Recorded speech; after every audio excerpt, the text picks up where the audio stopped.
അതിരമ്പലക്കാരി ജൈനമ്മയെ കൊന്നത് സെബാസ്റ്റ്യന്റെ വീട്ടിൽ വെച്ച് എന്ന് തന്നെ കോട്ടയം ക്രൈംബ്രാഞ്ച് കണ്ടെത്തിയതായിട്ടാണ് വിവരം. അതിനെ സപ്പോർട്ട് ചെയ്യുന്ന ധാരാളം തെളിവുകൾ അവർക്ക് ലഭിച്ചിട്ടുണ്ട്. ജൈനമ്മയെ 2024 ഡിസംബർ 23 സെബാസ്റ്റ്യന്റെ കാറിൽ തന്നെ സെബാസ്റ്റ്യന്റെ ആലപ്പുഴ ചേർത്തല 9-ാം വാർഡിലെ ചെങ്ങുതറ വീട്ടിൽ കൊണ്ടുവന്നു എന്നാണ് കരുതുന്നത്. ആ സമയത്ത് അവരുടെ കയ്യിൽ അല്പം പണമുണ്ട്, സ്വർണ്ണാഭരണങ്ങൾ കഴുത്തിലും കയ്യിലും ഒക്കെ ഉണ്ട്. അത്യാവശ്യം വേറെ കുറെ പണം ചിലപ്പോൾ അവരുടെ ബാഗിൽ തന്നെ സൂക്ഷിക്കുന്ന സ്ത്രീയായിരിക്കാം. ഇതൊക്കെ മനസ്സിലാക്കി അവരെ ഒരു പ്രാർത്ഥനാലയത്തിൽ വെച്ചാണ് കണ്ടുമുട്ടിയെന്നാണ് വരുന്ന വാർത്തകൾ. അതിനുശേഷം പല സന്ദർഭത്തിൽ അവർ ഒന്നിച്ച് പ്രാർത്ഥനയ്ക്കൊക്കെ പോയി. അവരുമായിട്ട് നല്ല ആത്മബന്ധം ഉണ്ടായി. ഇയാൾ വിളിക്കുന്നിടത്ത് അല്ലെങ്കിൽ വരുന്നതിന് അവർക്ക് തടസ്സമില്ല. കാരണം ചേർത്തല വരെ തൻ്റെ കാറിലൊന്ന് വരുന്നതിന് അവർക്ക് വൈമനസ്യമില്ല, ഭയമില്ല. ഇയാൾ സ്വാത്വികനായ മനുഷ്യനാണ്, അമ്മാവൻ എന്നാണ് പലരും വിളിക്കുന്നത്. ഇയാളുടെ മനസ്സിൽ ക്രൂരമായ ചിന്തകളുണ്ടെന്ന് അവർ ഒരിക്കലും പ്രതീക്ഷിച്ചുണ്ടാവില്ല. എന്തായാലും ഇന്നോവ കാറിലാണ് വന്നതെന്ന് കരുതുന്നു. എന്തായാലും പോലീസ് അതിരമ്പുഴയിലെ ഭാര്യ വീട്ടിൽ നിന്ന് കാറിനകത്ത് നിന്ന് ഒരു ചുറ്റിക എടുത്തിട്ടുണ്ട്, ഒരു കത്തി എടുത്തു, അതിനകത്ത് ഡീസൽ നിറച്ചൊരു കന്നാസ് കിട്ടി, ഇല്ലെങ്കിൽ ഡീസൽ മണമുള്ള ഒരു കന്നാസ് കിട്ടിയിട്ടുണ്ട്. അതുപോലെ തന്നെ ആ കാറിൽ യാത്ര ചെയ്ത് ഇയാളുടെ വസതിയിൽ വന്ന് സ്വീകരണമുറിയിൽ ഇരിക്കുമ്പോൾ അവരറിയാതെ പിന്നിൽ നിന്ന് തലയുടെ പിന്നിൽ അയാൾ ചുറ്റി കൊണ്ടടിച്ചു എന്ന് കരുതപ്പെടുന്നു പോലീസ്. ആ സമയത്ത് രക്തം അവിടെ ചെതറി. ചുറ്റികയുടെ വെയിറ്റ് എത്രയുണ്ട്, ഏത് രീതിയിൽ ചുറ്റികയുണ്ടെന്ന് നമുക്കറിയില്ല, എങ്കിലും ചുറ്റിക ഉണ്ടായിരുന്നു എന്ന് പോലീസ് പറഞ്ഞിട്ടുണ്ട്. കഴുത്തിന് ആ തലയുടെ പിന്നിൽ അടിച്ചപ്പോൾ അവിടെ രക്തം ചിതറി. രക്തം ചിതറിയ രീതിയിൽ അവിടെ നിന്ന് പോലീസ് കണ്ടെത്തിയിട്ടുണ്ട്. ആ രക്തം ചിതറിക്കിടക്കുന്നത് ജൈനമ്മയുടെ ആണെന്ന് തെളിയണം DNA പരിശോധനയിൽ കൂടി. അതേസമയത്ത് അവിടുത്തെ വാതിലിലൊക്കെ ചെതറി വീണ രക്തക്കറക അത് ജൈനമ്മയുടെയാണ്, സംശയമില്ല. അതുപോലെ തന്നെ ശുചിമുറിയിൽ രക്തക്കറയുണ്ട്. അവിടെ തറയെല്ലാം ക്ലീൻ ചെയ്യുന്ന സാധന സാമഗ്രികളിൽ രക്തം കണ്ടെത്തി കഴിഞ്ഞു. തറയിലിട്ട് അല്ലെ ശുചിമുറിയിലിട്ട് വെട്ടി നുറുക്കി കഷ്ണമാക്കി. അതിനുശേഷം കാറിലുണ്ടായിരുന്ന ഡീസൽ നിറച്ച ആ ടിന്നെടുത്തുകൊണ്ട് പോയി കഷ്ണമാക്കിയവ പുറത്തിട്ട് കത്തിച്ചു കളഞ്ഞു എന്നുള്ള രീതിയിലാണ് തെളിവുകൾ വരുന്നത്. കത്തിച്ച അസ്ഥികളിൽ നിന്ന് DNA എടുക്കാനായിട്ട് അല്പം ബുദ്ധിമുട്ടുണ്ട്. കാരണം അത് കരിഞ്ഞ അസ്ഥിയാണെങ്കിൽ DNA കിട്ടാനുള്ള സാധ്യത വളരെ കുറവാണ്. ഏതായാലും ഒരു തലയോട്ടിയുടെ ചില ഭാഗങ്ങൾ, തുടയെല്ലിൻ്റെ ഭാഗങ്ങൾ, ഹിപ്പ് റീജിയനുള്ള കട്ടിയുള്ള എല്ലുകളുടെ ഭാഗങ്ങൾ, അതൊക്കെ പോലീസിന് ആ കോമ്പൗണ്ടിൽ നിന്ന് ലഭിച്ചിട്ടുമുണ്ട്. കൂടാതെ ജൈനമ്മ സ്ഥിരമായി പള്ളിയിൽ പോകുന്ന വ്യക്തിയാണ്. അവര് കൊന്ത ഉപയോഗിക്കും. ആ ഒരു കൊന്ത അവിടുത്തെ ഒരു ചെടിയുടെ അവിടെ ഉടക്കിയ നിലയിൽ കിടന്ന് കിട്ടിയിട്ടുണ്ട്. അത് കൂടാതെ അവരുപയോഗിക്കുന്ന ഒരു വാച്ച് കത്തിക്കരിഞ്ഞ രീതിയിൽ അതിൻ്റെ ഡയൽ ലഭിച്ചിട്ടുണ്ട്. അവരുടെ ചെരുപ്പ് കത്തിക്കരിഞ്ഞ രീതിയിൽ അത് ലഭിച്ചിട്ടുണ്ട്. ഒരു പേഴ്സ് ലഭിച്ചിട്ടുണ്ട്, വാനിറ്റി ബാഗ് ലഭിച്ചിട്ടുണ്ട്. അത് ആ കോമ്പൗണ്ടിലുള്ള കുളത്തിൽ നിന്ന് തന്നെയാണ് കിട്ടിയത്. ഇനി മൊബൈൽ ഫോൺ ലഭിക്കണം. അവരുടെ പോലീസ് കണ്ടെത്തി കഴിഞ്ഞിട്ടുണ്ട്. സെബാസ്റ്റ്യന്റെ വീടിൻ്റെ അവിടെ ആയിരുന്നു അവസാനം ആ മൊബൈലിൽ കാണിക്കുന്ന ലൊക്കേഷൻ. അത് സെബാസ്റ്റ്യന്റെയും മൊബൈൽ ഫോൺ ലൊക്കേഷൻ അവിടെ തന്നെ. സെബാസ്റ്റ്യന്റെ വീടിനകത്ത് തന്നെയായിരുന്നു രണ്ടുപേരും എന്ന് വ്യക്തം. രണ്ടാമത് ആ പേഴ്സ് അല്ലെങ്കിൽ ആ മൊബൈൽ ഫോണ് ഇതുവരെ കണ്ടെടുക്കാൻ പോലീസിന് സാധിച്ചിട്ടില്ല. സ്വാഭാവികമായും തെളിവ് നശിപ്പിക്കുന്ന ഭാഗമായിട്ട് സെബാസ്റ്റ്യൻ അത് നശിപ്പിച്ചു കളഞ്ഞിരിക്കാം. 68 വയസ്സുള്ള സെബാസ്റ്റ്യന് ഇപ്പോഴത്തെ കൊലപാതകത്തിന് ഉള്ള ഒരു ഒറ്റയ്ക്ക് ചെയ്യാനുള്ള ആരോഗ്യസ്ഥിതി ഉണ്ടോ ഇല്ലയോ എന്നുള്ളൊരു പ്രസക്തമായ ചോദ്യം അവിടെ നിലനിൽക്കുന്നുണ്ട്.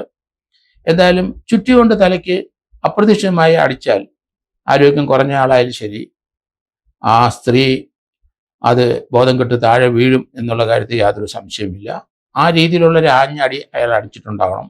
എന്തായാലും ഈ ഒരു കേസിന്റെ അന്വേഷണത്തിൽ നിർണായകമായ പല തെളിവുകളും പോലീസിന് ലഭിച്ചിട്ടുണ്ട്. തലയോട്ടിയുടെ ഭാഗവും തുടയലിന്റെ ഭാഗമൊക്കെ ലഭിച്ച് നിന്ന് ജയനമ്മയുടെ DNA പരിശോധന ജയനമ്മയുടേതാണ് ആ അസ്ഥിഭാഗം എന്ന് തെളിയുന്നതിന് ബുദ്ധിമുട്ടുണ്ടെന്ന് എനിക്ക് തോന്നുന്നില്ല. ഏതായാലും കുളിമുറിയിൽ നിന്നും അയാളുടെ ശുചിമുറിയിൽ നിന്നും ഒക്കെ അവിടെ ബ്ലഡിന്റെ അംശങ്ങൾ വീണ് കിട്ടിയതായിട്ട് പോലീസ് കണ്ടെത്തി കഴിഞ്ഞിട്ടുണ്ട്. കൊലപാതകത്തിന് ശേഷം ഇയാൾ തന്നെയാണോ ശരീരം കീറി മുറിച്ചത്? കാരണം അത് അയാൾക്കൊരു രസം തന്നെയാണ്. എത്രയോ ശരീരങ്ങൾ അയാൾ കീറി മുറിച്ചിരിക്കുന്നു. അതുകൊണ്ട് അത് ഒരു ഇൻസ്റ്റിങ്ക്റ്റ് ആണ് അയാൾക്ക്. എപ്പോഴും അത് ചെയ്യണമെന്ന് തോന്നിട്ടുണ്ടാവും.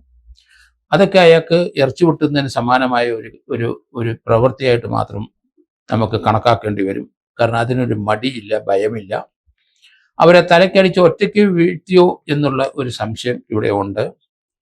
ഇയാളുടെ സന്തതി സഹചാരിയായി ഈ ഒരു കേസിനകത്ത് ഫ്രാങ്ക്ലിൻ എന്ന് പറയുന്ന ആളുടെ ഉണ്ടോ ഇല്ലയോ എന്ന് സംശയമുണ്ട്. ഏതായാലും അത് പോലീസ് കോട്ടയം ക്രൈംബ്രാഞ്ച് കണ്ടെത്തുമെന്ന് ഞാൻ കരുതുന്നു. ഈ കേസിനെ സംബന്ധിച്ചിടത്തോളം പോലീസ് കോട്ടയം ക്രൈംബ്രാഞ്ചിന്റെ അന്വേഷണത്തിൽ ഒരു പ്രോസിക്യൂഷൻ സക്സസ്ഫുള്ളായി നടത്താൻ തക്കതായ തെളിവുകൾ ഇതിനകം കിട്ടിക്കഴിഞ്ഞു എന്നാണ് കരുതുന്നത്.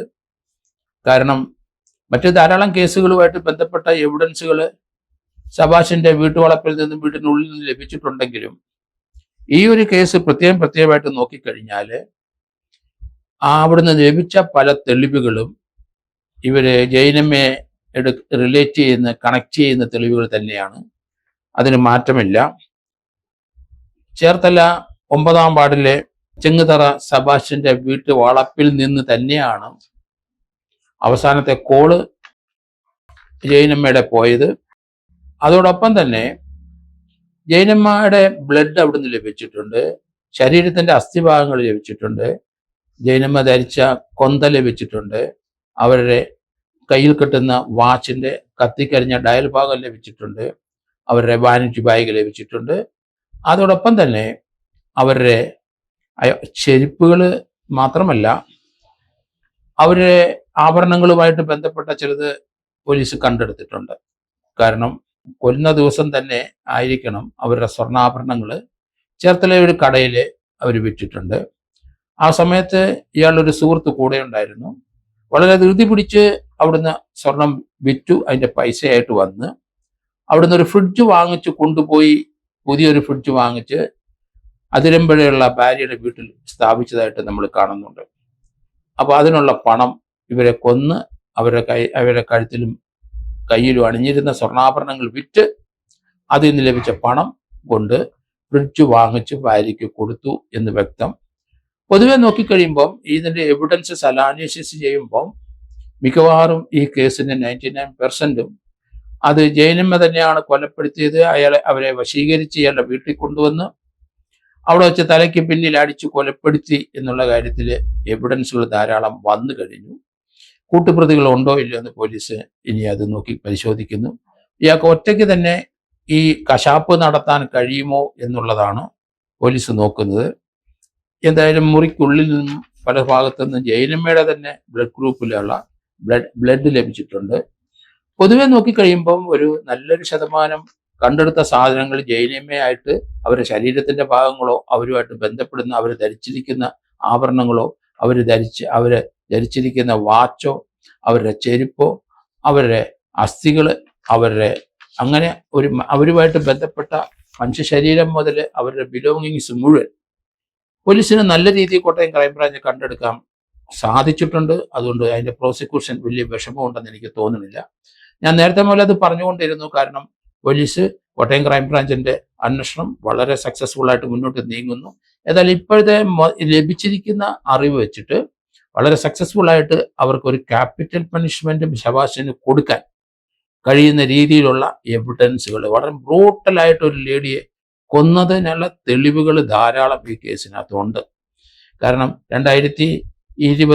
ഡിസംബർ 23 ശേഷം അവരെ കണ്ടിട്ടില്ല. അവരെ കാണാതെ പോയതിന് ഏറ്റുമാനൂർ പോലീസ് സ്റ്റേഷൻ ഒരു മിസ്സിംഗ് കേസ് രജിസ്റ്റർ ചെയ്തിട്ടുണ്ട്. ആ കേസ് പിന്നീട് ക്രൈംബ്രാഞ്ച് ടേക്ക് ഓവർ ചെയ്തു. അതിൻ്റെ അടിസ്ഥാനത്തിൽ വളരെയധികം എവിഡൻസ് അവരുമായിട്ട് റിലേറ്റ് ചെയ്ത് ലഭിച്ചിരിക്കുന്നതിൽ നിന്നും ഒരു സക്സസ്ഫുൾ പ്രോസിക്യൂഷൻ ഇതിനകത്ത് ഉണ്ടാവും എന്ന് ഞാൻ കരുതുന്നു. ക്യാപിറ്റൽ പണിഷ്മെന്റ് കൊടുക്കുന്നതിന് യാതൊരു തടസ്സവും കോടതിക്ക് ഉണ്ടാകില്ല എന്നാണ് ഞാൻ കരുതുന്നത്.